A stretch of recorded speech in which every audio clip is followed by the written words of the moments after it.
Now we will discuss what is complex velocity and complex speed. Since we know that complex potential is given as W is equal to phi plus iota psi, where W is equal to f of z is equal to x plus iota y, that is an analytical function.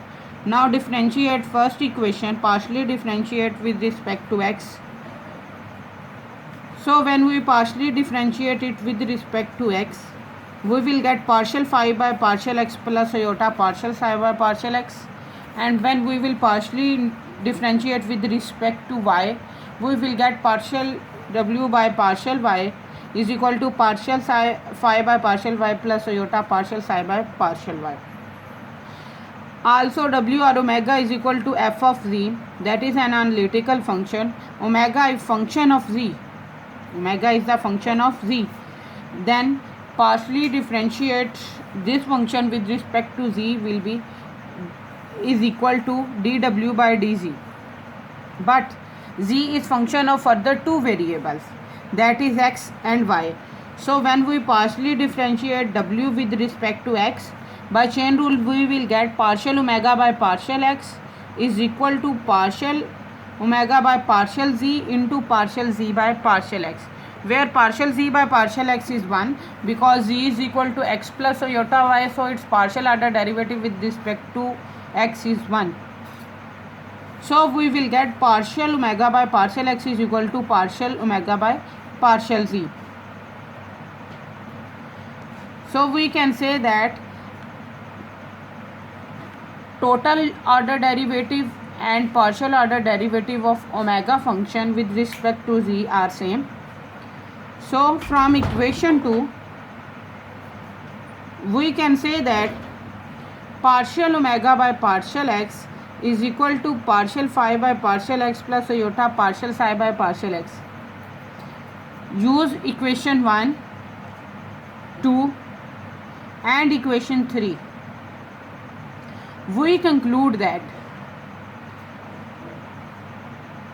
partial omega by partial x is equal to partial phi by partial x plus iota partial psi by partial x, and this is further equal to dw by dz into partial z by partial x, that is equal to dw by dz, that is here,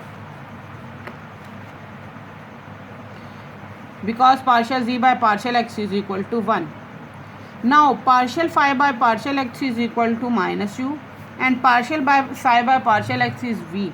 So we will write here as dw by dz is equal to, put minus u plus iota v. So we will get minus u plus iota v, and with negative sign it can be written as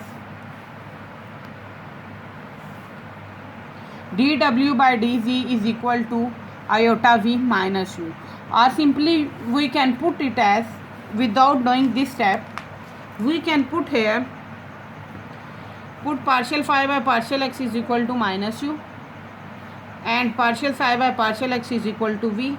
We will get minus u plus iota v is equal to dw by dz, that is here. This is called complex velocity. This is formula of complex velocity. When an analytical function in term of complex variable is given, then its complex velocity can be found by taking its total order derivative, and this will is equal to iota v minus u, where u is equal to minus partial phi by partial x and v is equal to partial psi by partial x. Now we talk about complex speed. As speed is the magnitude of the velocity, so complex speed is the magnitude of complex velocity. So when we will take magnitude of this term, this will become u component square plus v component square and square root. So complex speed formula is mod of dw by dz is equal to real part square plus imaginary part square square root and it is denoted by determinant sign or mod sign, that is equal to q. Speed may be calculated from the fact that q square is equal to u square plus v square. This u square plus v square means u plus iota v and conjugate of u plus iota v. Means we can write here u plus iota v and conjugate of u plus iota v, that will equal to u minus iota v, or we can write it as u minus iota v, because complex velocity is in this form, so this can be written as u plus iota v and its conjugate. Since dw by dz is equal to u minus dw by dz is equal to u minus iota v and minus dw by dz conjugate is equal to u plus iota v, because conjugate of v is obtained by changing sign of complex or imaginary part of the function.